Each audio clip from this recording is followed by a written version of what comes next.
तो अब भाई जैसे देख पा रहे हैं कि हमारे पास ये जैकेट जो है वो मोबाइल की ठीक है, लेकिन इसके साथ अगर आप देख पा रहे हो तो ये हमारा जो ऊपर का ये वाला हिस्सा होता है वो यहाँ से डैमेज हो चुका है। तो इस पूरी ही हम जैकेट को जो है वो इसके साथ की जैकेट यहाँ पे लगाएंगे। मेरे पास एक और बोर्ड पड़ा हुआ है, उससे उतार कर इंशाल्लाह ताला इसके ऊपर इंस्टॉल करेंगे। अगर आपके पास ये न्यू हो तो काम और ज़्यादा आसान हो जाता है, लेकिन अगर आपके पास न्यू नहीं है तो फिर हमें क्या एहतियात करनी होती है कि हमारी जो जैकेट है वो हम बग़ैर जलाए बग़ैर ख़राब किए उतार कर किसी दूसरे बोर्ड पर कैसे लगा सकते हैं। तो इंशाल्लाह ताला इस वीडियो में हम ये देखते हैं। अभी इसको उतारने से पहले हमेशा ये एक कीपैड का मोबाइल है, तो इसके पीछे यहाँ पे एक वाइट कलर का इनर पैड लगा हुआ होता है इसके साथ का, तो आपने ये उतार लेना है क्योंकि हम यहाँ इसको हीट दे के उतार रहे हैं, तो नीचे ये अगर लगा होगा तो ख़राब हो जाएगा। तो मैं पहले इसको मदरबोर्ड पर फिक्स कर लूँगा।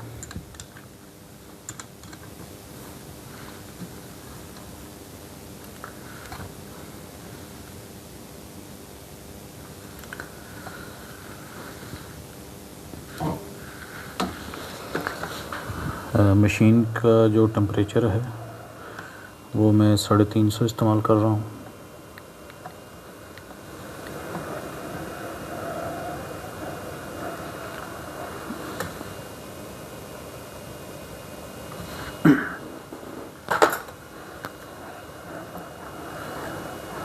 अच्छा, एक हाथ से जैसे आप हीट दे रहे हैं तो आपने कोशिश करनी है कि जब आप हीट दें तो इसको एक जगह पर मत रखें। वैसे तो हमारी ये जैकेट चूँकि हमें सही नहीं चाहिए क्योंकि ऑलरेडी डैमेज है, तो अगर ये हमारी ख़राब हो भी जाती है तो हमें इससे कोई प्रॉब्लम नहीं है। लेकिन अगर हम जैकेट उतार कर किसी और बोर्ड पर लगाना चाहते हैं तो वहाँ पर हमें एहतियात करनी होगी। हम जो हीट है उसको एक जगह पर नहीं रख सकते हैं। तो पेस्ट का आपने लाजमी इस्तेमाल करना है। जब आप पेस्ट दे रहे हो तो हीट गन को आपने साइड पर रखना है, क्योंकि अगर आप इसके ऊपर रखेंगे एक जगह पर तो हमारा जो ये प्लास्टिक का मटेरियल होता है ये वाला ये जल जाएगा। तो आपने हीट गन की जो नोज़ल है उसको मूव करते रहना है और आहिस्ता आहिस्ता ट्यूज़र की मदद से हम इसको हिला कर देखते रहेंगे कि क्या हम इसको उठा सकते हैं।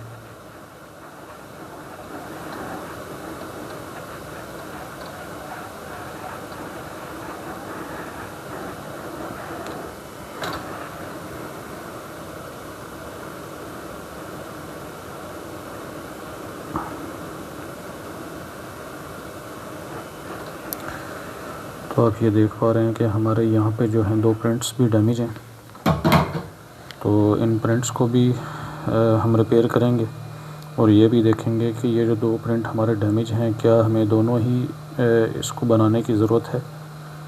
तो इसमें ये जो इनके प्रिंट्स होते हैं हम इन पे क्या रीडिंग क्या GR लें कि हमें अंदाज़ा हो कि हम यहाँ पर जब जैकेट लगाएं तो हमारी वो वर्क करेगी।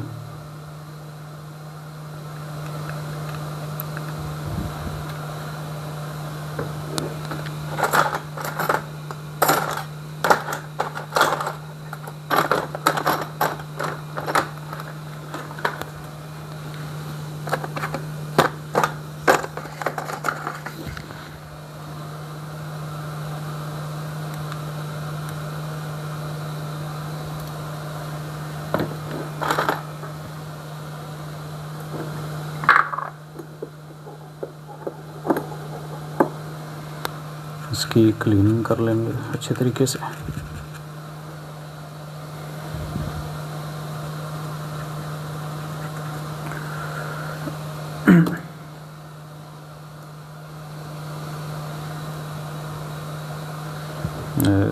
जैसे कि आप देख पा रहे होंगे कि हमारा ये वाला जो प्रिंट है ये एक ट्रैक है जिसमें हमें सप्लाई मिलती है। जैसे कि ये लाइन आप देख पा रहे हैं कि यहाँ पे एक लाइन आ रही है, लेकिन अगर आप इसको देखें तो यहाँ पे हमें कोई भी लाइन आती हुई दिखाई नहीं दे रही। लेकिन अगर आप एंड्रॉयड बोर्ड पे काम कर रहे हैं, किसी स्मार्टफोन के बोर्ड पे काम कर रहे हैं, तो ये ज़रूरी नहीं है कि हमें इस तरह से ट्रैक देखने को मिले। बाज़ औक़ात इंटरनली भी ट्रैक आ रहे होते हैं। तो इसमें मैं आपको बताता जाऊँ कि जैसे हम ये देख रहे हैं कि 1 2 3 और 3 इस तरफ 6 जो हैं वो हमें प्रिंट्स इसके मिल रहे हैं। तो इसमें मैं थोड़ी सी आपके साथ मालूमात शेयर कर देता हूँ। अगर आप भाइयों को इल्म में है तो अच्छी बात है, लेकिन जिन भाइयों को नहीं पता तो उनको इसके बारे में पता होना ज़रूरी है। ये जो हमारे हैं, ये जो आप देख रहे हैं, ये ग्राउंड है। इसके साथ जो सिम का ऊपर वाला स्टील वाला पतरा होता है इस तरह का, वो यहाँ पर आके फ़िक्स होता है। तो अगर इसमें से कोई 1 या 2 या 4 ख़राब हो जाते हैं तो उससे हमें सिम चलाने में किसी किस्म का मसला नहीं होगा। हाँ, ये पतरा ज़रूर हो सकता है कि हमारा लगने में प्रॉब्लम बने, तो इसकी मजबूती के लिए इनका ठीक होना ज़रूरी है।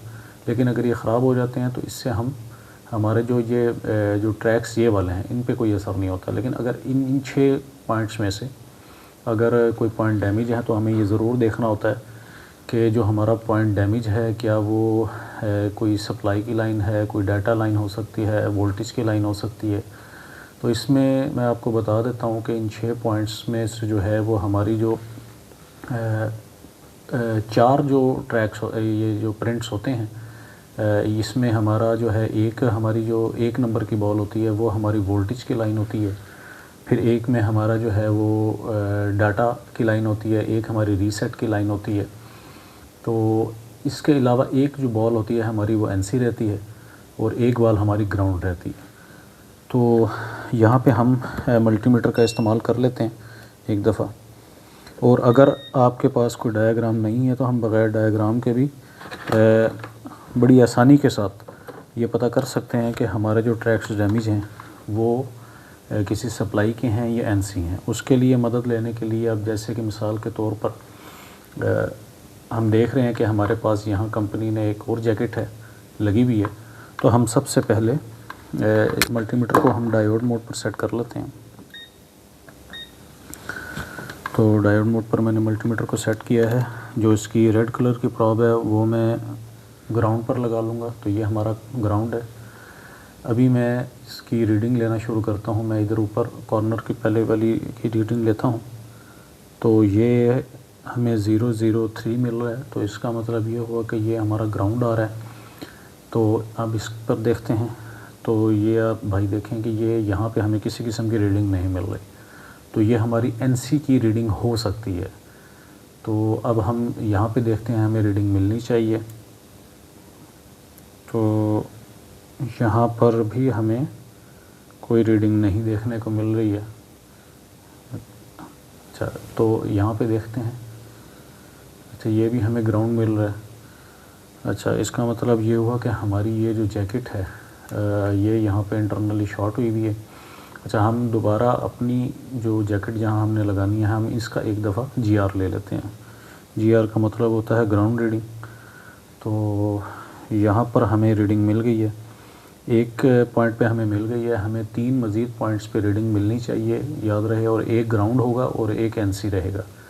तो एक पे हमें जीआर मिल गया है और ये हमें दूसरी पर भी जीआर मिल रहा है। और जीआर जो है वो याद रखिएगा तकरीबन 300 से लेके 800-900 के दरमियान होना चाहिए। तो ये बिल्कुल ओके जीआर है। इसके बाद हमें तीसरे पॉइंट पर भी जीआर मिल गया है। तो चौथा पॉइंट हमारा ये रहा। ये हमारा ग्राउंड है। तो इसका मतलब है कि ये हमारे तीनों ट्रैक्स बिल्कुल ओके हैं। ये हमारा ग्राउंड है। तो ये जो हमारे 2 डैमेज हैं, इसमें ये एक एनसी है और ये वाला जो हमारा ट्रैक है इस पे हमें जीआर मिलना चाहिए, क्योंकि यहाँ से डैमेज है। तो हम इस ट्रैक को अभी रिपेयर कर लेते हैं।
अच्छा, यहाँ से जो मुझे जंपर लेना है, जंपर लेने से पहले मुझे इस लाइन पर जीआर चाहिए, तो मैं इसको मल्टीमीटर की मदद से पहले चेक करूँगा।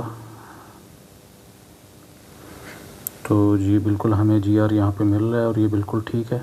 ये थोड़ा सा यहाँ साइड से जो है ये थोड़ा सा मास्क उतर गया है, तो इसका ध्यान रखना है कि ये हमारा ग्राउंड है, तो इससे हमें जंपर नहीं लेना। ये जो बारीक सी यहाँ पे ये हमें परत नज़र आ रही है, तो इससे हमें जंपर उठाना है।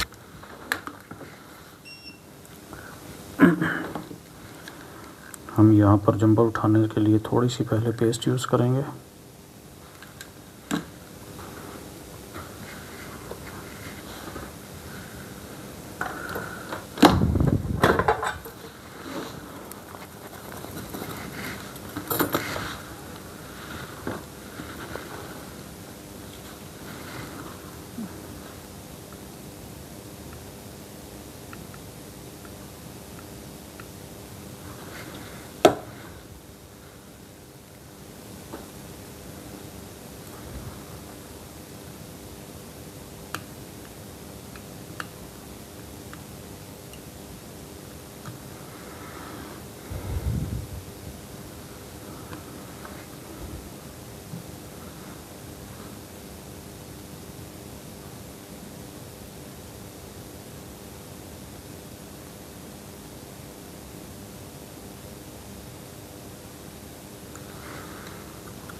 तो यहाँ से एक जंपर ले लेंगे।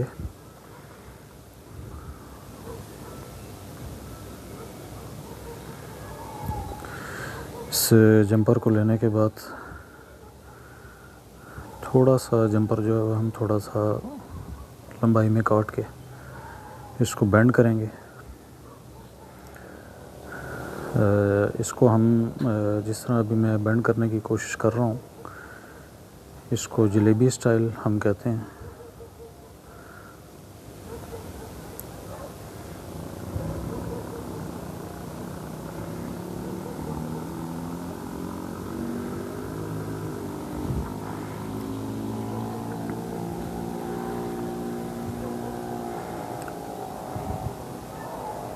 इसकी जलेबी नुमा शक्ल बना के हमें अपना जो है वो एक पैड तैयार करना है, जिसके ऊपर हमारी जो जैकेट की लेग है वो आकर शोल्डर होगी।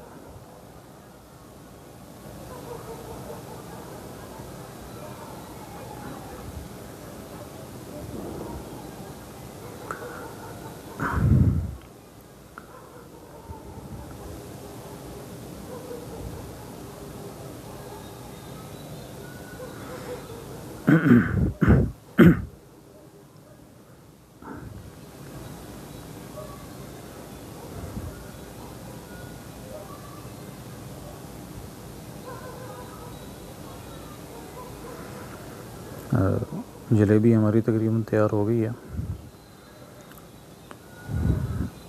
उम्मीद है भाइयों को अच्छी लग रही होगी।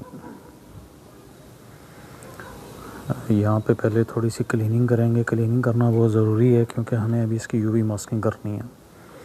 तो एक चीज़ ज़रूर जहन नशीन में रखें कि यूवी मास्किंग करने से पहले जिस जगह पर हमें मास्किंग करनी है वो जगह बिल्कुल क्लियर होनी चाहिए, किसी किस्म की पेस्ट ना लगी हो, कोई गंद वगैरह कचरा ना हो।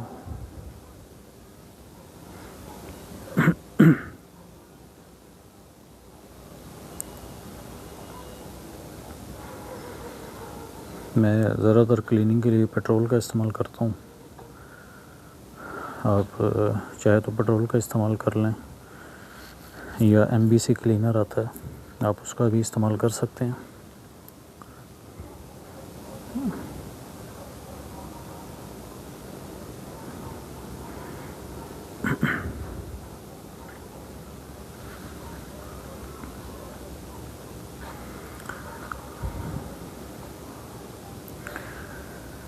यहाँ पर मैं ये मास्क लगा रहा हूँ। इस तमाम जंपर को कवर करना है हमें।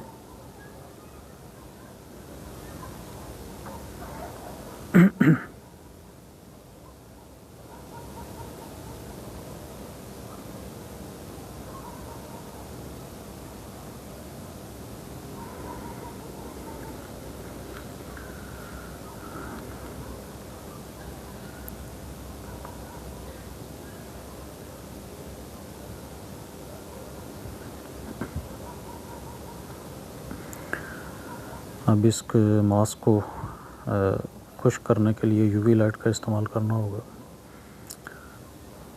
हम 1 से 2 मिनट के लिए जो है वो यूवी लाइट का इस्तेमाल कर सकते हैं उसको मजबूत करने के लिए, लेकिन मैं यहाँ पर जो है वो आधा मिनट से के करीब ही यूवी लाइट का इस्तेमाल करूँगा ताकि जो हमारी वीडियो है वो ज़्यादा लेंथी ना हो।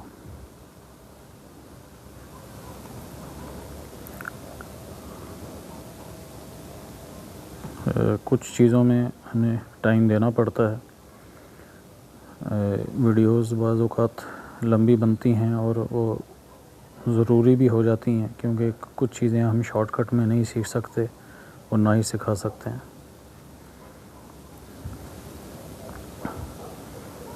तो ज़रूरी है कि अगर हमें सीखना है तो हम उस चीज़ को टाइम दें और भरपूर तवज्जो के साथ उसको सीखने की कोशिश करें,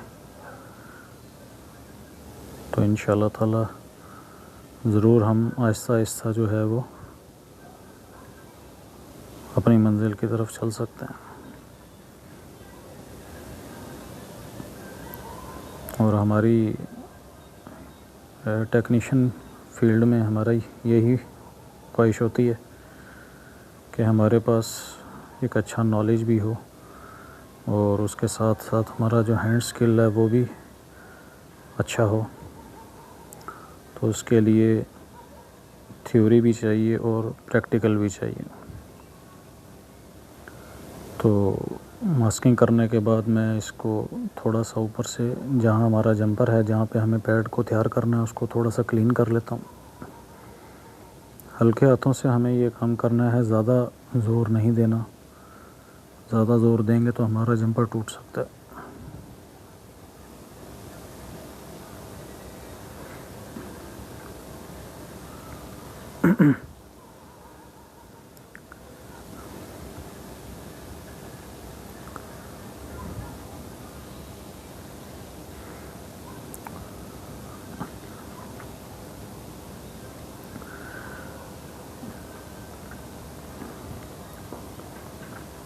इस पैड पर हमें एक बॉल बनानी है, जिस बॉल को बनाने के लिए मैंने यहाँ पर थोड़ा सा सोल्डर पेस्ट का इस्तेमाल किया है। ये वही पेस्ट है जिसके ज़रिए से हम आईसी की बॉल्स बनाते हैं। मैं मैकेनिक कंपनी की 183 सेल्सियस की पेस्ट का ज़्यादा इस्तेमाल करता हूँ रिबॉलिंग के लिए। तो ये उसी पेस्ट का इस्तेमाल मैं यहाँ पे कर रहा हूँ। जैसे आप भाई देख पा रहे होंगे कि हमारी बॉल कितनी इजीली तरीके से यहाँ पे रेडी हो गई है।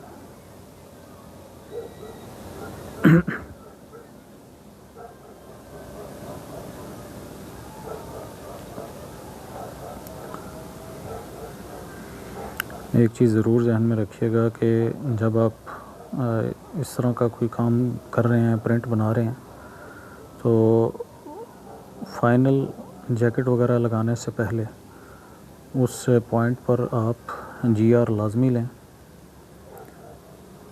कि हमारा जो प्रिंट है, जो पैड है, वो प्रॉपर वर्किंग में है या नहीं।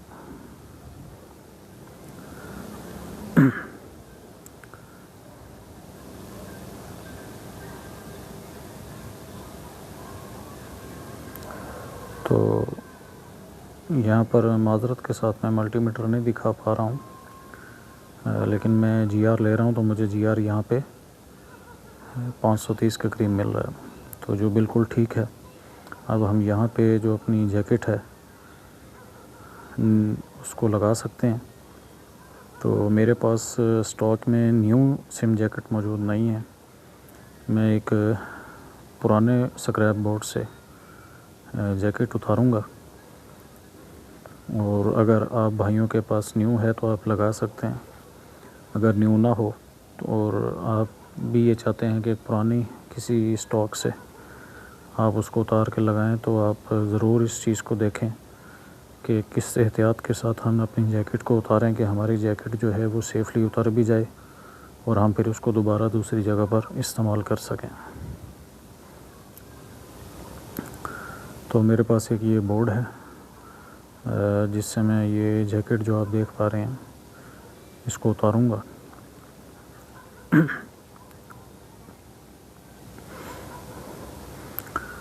जैकेट का साइज़ आपने ज़रूर मैच कर लेना है कि सेम हो। बोर्ड कोई भी हो, हमें उससे नहीं है, हमारा मकसद ये है कि हम अपनी मतलूबा मकसद को पूरा कर सकें। हम जो चीज़ रिपेयर कर रहे हैं हमारी वो अच्छे तरीके से रिपेयर हो। अच्छा, तो यहाँ पे कुछ चीज़ें आप भाइयों से ज़िक्र करूँगा जो लाज़मी आपने जहन में रखनी है। तो ये जो प्लास्टिक वाले कंपोनेंट्स होते हैं, जैसे बैटरी कनेक्टर हो गया, सिम जैकेट हो गई, डिस्प्ले के कनेक्टर्स हो गए, इसके अलावा कैमरे के कनेक्टर्स होते हैं। तो इसमें ये चीज़ ज़रूर आप करें कि जब आप उसको उतार रहे हैं और आप चाहते हैं कि वो ख़राब ना हो, तो जो पेस्ट होती है उसको मुकम्मल तौर पे उस जैक को उस पेस्ट के ज़रिए से गीला करें। नीचे भी पेस्ट लगाएं और उसके ऊपर भी पेस्ट लाजमी इस्तेमाल करें। अगर आप पेस्ट इस्तेमाल नहीं करेंगे तो जो हीट हमारी पड़ती है उस प्लास्टिक वाले कंपोनेंट पे, जो प्लास्टिक वाला जगह होती है, तो उससे क्या होता है कि अगर ज़्यादा देर तक वो हीट लगती रहे तो उससे वो हमारी जो जैकेट है वो मेल्ट हो जाती है, ख़राब हो जाती है। तो अगर हम अच्छी पेस्ट का इस्तेमाल करेंगे, और दूसरी इसमें जो चीज़ जहन में रखने वाली है कि आपने जो नोज़ल है हीट गन की उसको एक जगह पे बिल्कुल नहीं रखना, आपने उसको मूव करते रहना है। और साथ साथ एक तीसरी चीज़ जो बहुत अहम है, अब जैसे मैंने इसको ट्यूज़र से पकड़ा हुआ है लेकिन मैंने इसके ऊपर बिल्कुल किसी किस्म का ज़ोर नहीं दिया हुआ। आप अगर इसको ज़ोर देंगे तो इससे ये होगा कि हमारा जो जैक है वो टेढ़ा होकर टूट जाएगा, क्योंकि हीट से जो हमारा जैक होता है उसका मटेरियल नरम पड़ जाता है, तो ज़ोर देना यहाँ पर ठीक नहीं है। तो मैंने सिर्फ़ उसको ग्रिप किया हुआ है, ज़ोर मैं बिल्कुल नहीं डाल रहा। तो इस काम में हमें बाज़ औक़ात 1 से 2 मिनट 3 मिनट भी लग सकते हैं।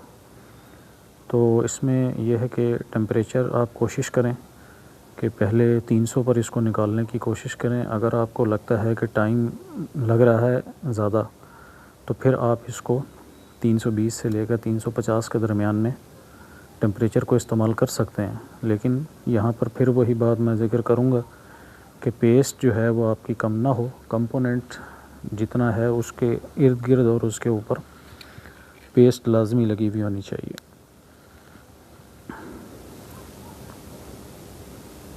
ये पेस्ट मैं मज़ीद लगा रहा हूँ। मैंने यहाँ पे थोड़ा सा टेम्परेचर बढ़ाया है। पहले मुझे ये फीलिंग आई है कि जो पहले टेम्परेचर था मैंने 300 पे रखा हुआ था और उस वक़्त एयर 4 थी, तो उससे मुझे लगा कि वो मेल्ट नहीं हो रहा।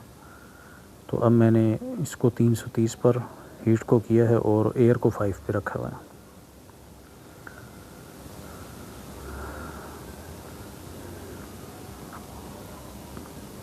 ये काम करते हुए कोशिश करें कि हमारा जो बोर्ड है वो हमें फ़िक्स करना है लाजमी अपने मदरबोर्ड कैचर के अंदर। और कैचर में जब आप फ़िक्स करते हैं तो यहाँ पर भी एक चीज़ आप भाइयों से ज़िक्र करता जाऊँ कि आपने उसको सिर्फ़ इतना फ़िट करना है कि हमारा बोर्ड उस जगह से हिले नहीं, ज़्यादा उसको ज़ोर नहीं देना। यहाँ पर अगर हम ज़्यादा ज़ोर से उसको बोर्ड के अंदर फ़िट करेंगे तो जब हम हीट गन से काम करते हैं तो हमारा जो बोर्ड है वो नीचे से ख़राब हो सकता है, फूल सकता है, डैमेज हो सकता है। तो इसलिए सिर्फ़ इतना ज़ोर देना है बोर्ड को उसमें फ़िट करने के लिए कि हमारा बोर्ड जो है वो वहाँ से सरके ना।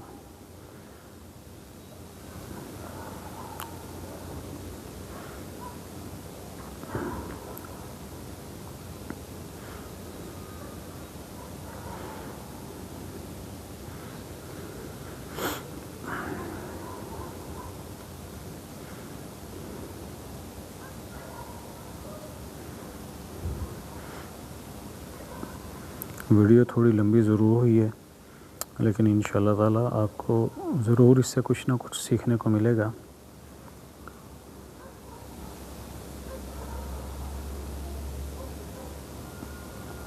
शॉर्टकट चीज़ें जो है वो हमें मुस्तकिल नॉलेज नहीं देती। शॉर्टकट तरीक़ों से हासिल हुआ नॉलेज भी शॉर्ट टर्म के लिए होता है। मेरा तो यही एक्सपीरियंस है। हो सकता है कि आप में से कोई मेरी इस बात से इत्तेफाक ना करें।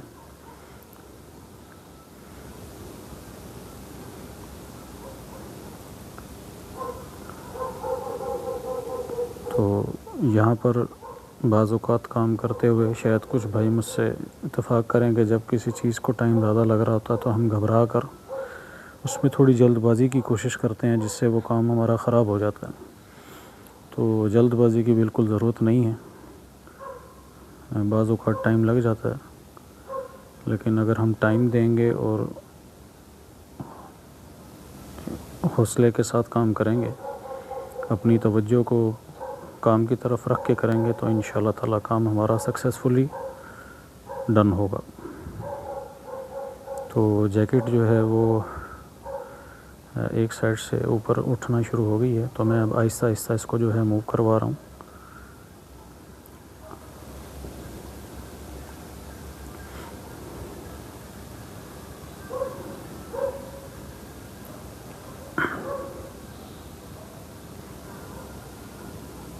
उम्मीद है बस चंद सेकंड्स में जो है जैकेट हमारी वो सेफली बाहर आ जाएगी। आप भाई नोटिस कीजिएगा कि इतना टाइम हीट लगाने के बावजूद हमारी जो जैकेट है वो कहीं से भी मेल्ट नहीं हुई है। तो इसकी वजह यही है कि मैंने पेस्ट जो है उसका ज़्यादा इस्तेमाल किया। जहाँ जहाँ हमारी जैकेट थी मैंने उसको हर तरफ से पेस्ट में उसको गीला रखा।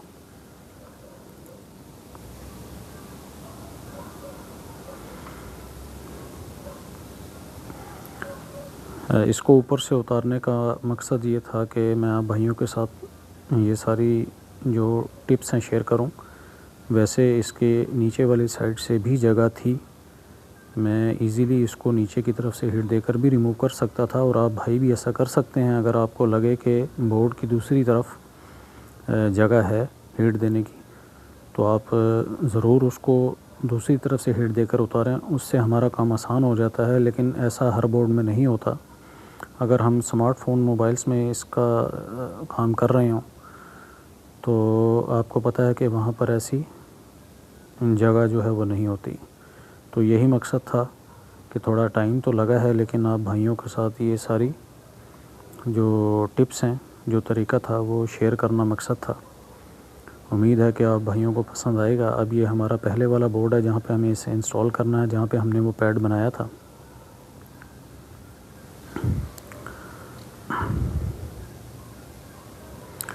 तो जैकेट को लगाने से पहले यहाँ पर हम तमाम पॉइंट्स के ऊपर जो है वो पेस्ट लगाएंगे, और इसको हमने इसकी डायरेक्शन भी पहले चेक करनी है। ये ना हो कि हम गलत लगा बैठे और बाद में हमें पता चला कि हमने उसकी डायरेक्शन गलत लगा दी है।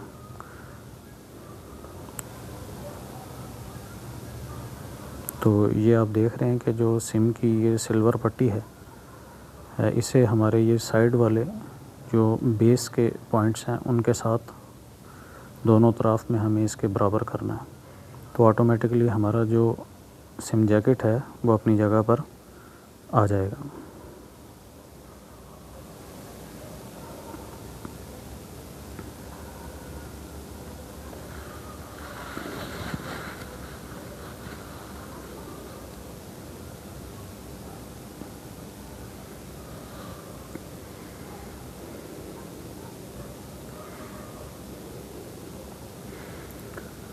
और यहाँ पर एक और चीज़ आप कोशिश करें कि नया जैकेट लगाने से पहले ये जितने भी पॉइंट्स हैं, जितनी भी इसकी लेग्स के पॉइंट्स हैं जहाँ पे जैकेट ने लगना है, इनको रीसोल्ड कर लें।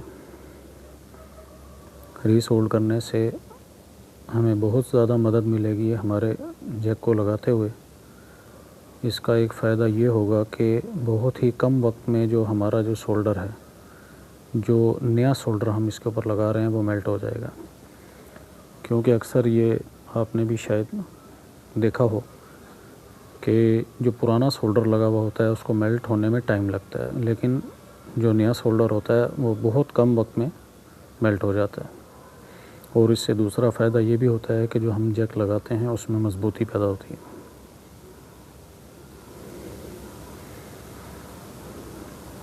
तो मैंने इन तमाम पॉइंट्स को रीसोल्ड करने के बाद पहले मैं हीट दे रहा हूँ।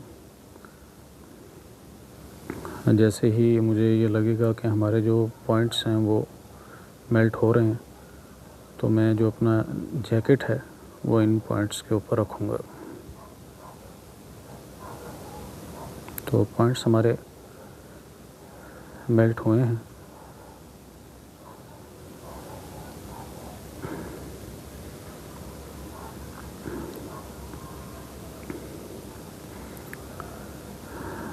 यहाँ पर मैं पेस्ट का और मज़ीद इस्तेमाल कर रहा हूँ। नीचे तो पेस्ट मौजूद था लेकिन ऊपर लगा रहा हूँ, क्योंकि जो हमारा जैकेट है वो अभी मज़बूत नहीं हुआ। अभी नीचे से उसकी लेग्स जो हैं वो प्रॉपर इंस्टॉल नहीं हुई। तो दरमियान से हल्का सा मैं इसको प्रेशर दिया और जैकेट जो है वो हमारी प्रॉपर तौर पर इंस्टॉल हो गई है।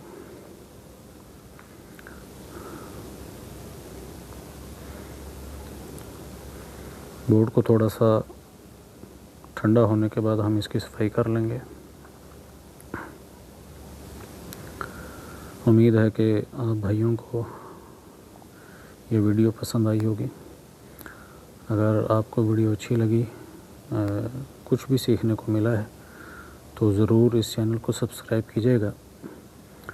इंशाल्लाह ताला नेक्स्ट भी इस चैनल पर आपको मोबाइल रिपेयरिंग से रिलेटेड वीडियोस जो है वो मिलती रहेंगी। और इस चैनल पर पहले भी बहुत सारी वीडियोस जो हैं वो मुख्तलिफ़ सब्जेक्ट्स के ऊपर मौजूद हैं। आप विज़िट करें और चैनल पर जाकर देख सकते हैं कि जो आपको सब्जेक्ट आपको लगता है कि अभी आपको उसमें सीखना चाहिए, तो आप वो ज़रूर जो है उसको वहाँ पर जाकर उसको वीडियो को देखें। इंशाअल्लाह ताला आपको ज़रूर से कुछ ना कुछ सीखने को मिलेगा।